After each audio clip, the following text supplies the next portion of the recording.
ಮದ್ವೆ ಆದ ಗಂಡಸ್ರೆ ಸಿಕ್ಕಾಪಟ್ಟೆ ಹೇಳ್ತಿರ್ತಾರೆ ಯಾಕೆ ನನ್ ಮದ್ವೆ ಆದೆ ಅಂತ. ಪಾಪ ಹೆಣ್ಮಕ್ಳು ಎಲ್ಲೂ ಕಂಪ್ಲೇಂಟೇ ಮಾಡಲ್ಲ. ನಾನ್ ತುಂಬಾ ನೋಡಿದೀನಿ. ಸರ್ ತುಂಬಾ ಗಂಡಸ್ರ ಬಗ್ಗೆ ಹೇಳಿ ಆತರ ವ್ಯಕ್ತಿನ ನೆಕ್ಸ್ಟ್ ಇಂಟರ್ವ್ಯೂ ಕರೀರಿ, ನಾನು ಬರ್ತೀನಿ.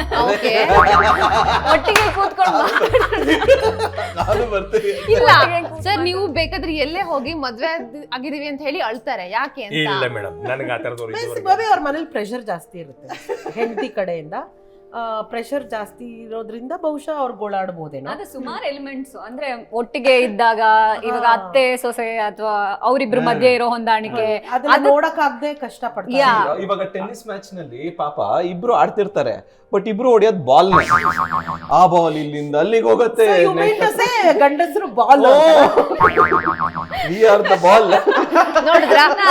ನೋಡಿದ್ರ ಇವಾಗ್ಲೇ ಗೊತ್ತಾಯ್ತಾ ನಿಮ್ಗೆ? ಅದೇನಾಗುತ್ತೆ ಅಂದ್ರೆ ಈ ಮದುವೆ ಆಗೋಕ್ ಮುಂಚೆ ಒಂದಷ್ಟು ಕನಸುಗಳಿರುತ್ತೆ.